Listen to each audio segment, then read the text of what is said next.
So the first thing I would say is that if you feel insecure and less and ashamed and all of that, that you have to take stock. And look, I have an exercise online at selfauthoring.com. There's 3 exercises there. One helps you write about the past, one about the present, and one about the future.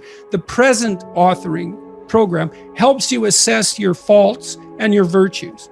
Okay, well, if you have some faults and you feel insecure and inferior because of that, well, you should. Now, it shouldn't be so much that you're crippled by it and unable to take action. You shouldn't be beating yourself into the ground because you're not everything you could be, because no one is. And if you beat yourself into the ground, then you can't get up and improve. But you have to differentiate. It's like, okay, to what degree am I being hard on myself? Counterproductively critical, hearing the voice of my too harsh and angry father in my head, right. Adopting inappropriate stereotypical representations of masculine competence.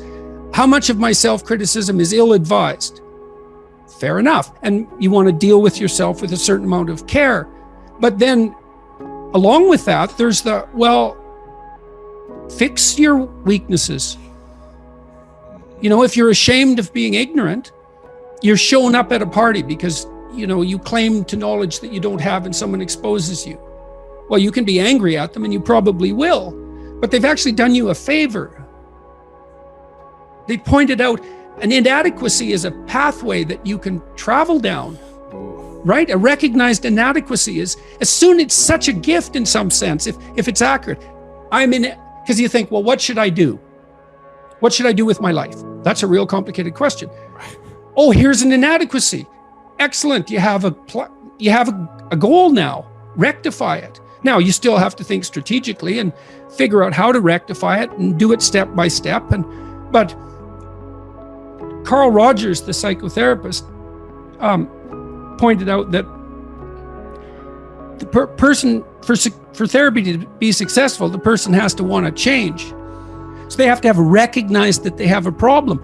If someone is mandated by the court to attend therapy, it's very difficult for the therapist to convince them that they have a problem. Once you're convinced you have a problem, it's like, away you go. I know it's still technically difficult. It requires discipline and all of that. There's no magic solution. But if you're plagued by feelings of inferiority, you should rectify the most obvious inferiorities. Right. Focus on those first over optimizing strengths, would you say? No, not necessarily. Not necessarily. And you don't have to redress I'm a terrible jazz musician. Right. It's not a thing where you hold shame around or like. Well, it's not an impediment. Yeah.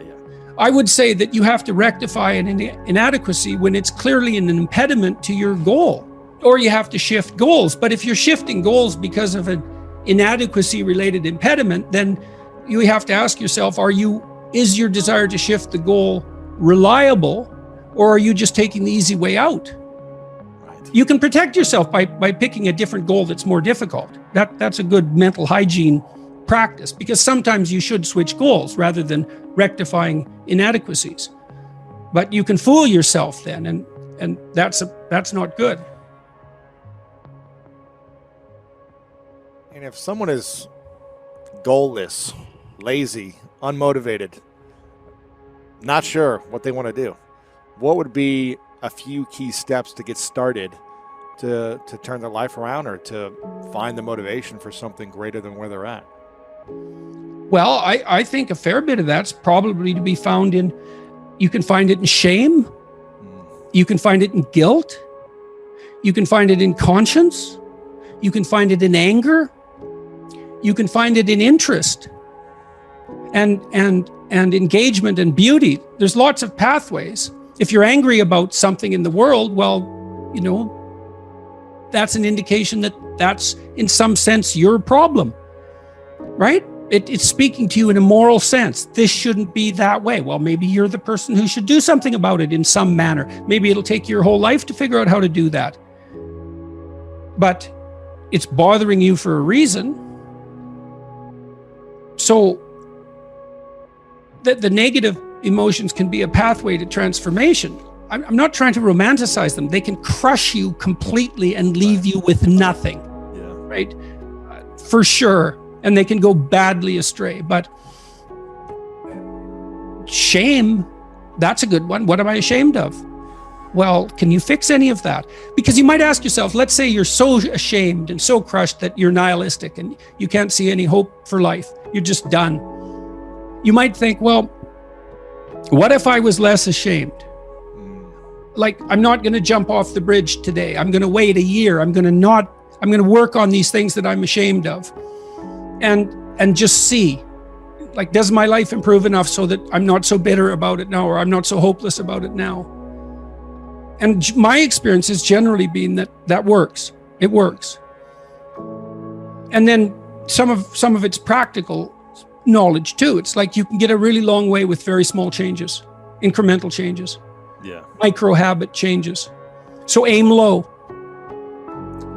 Don't have big goals or big transformations. Well, you can, but the problem with a big goal is that it's daunting enough so that it might paralyze you, and there's a high probability of failure. And so imagine that you're your own child. Okay, now imagine you love this child and you would like him, we'll say him because it's you and I talking, to succeed. Now you have an ideal for this child. You would like him to grow up to be the best he can be, better than you, the best man he can be. That's what you want for your son, if the good part of you is talking. You definitely want him to be better than you are, but you want him to be the best he could be if your vision is unclouded. Okay, but then you offer him a goal. It's like, well, do this. Well, can he do it? Well, if he can do it without a second's thought, there's no challenge in it. There's no developmental impetus. It's not in the zone of proximal development. You want a goal that you can do, but that requires some improvement on your part. Because you want to attain the goal, that's satisfying, but then you want to make yourself into the thing that can attain goals.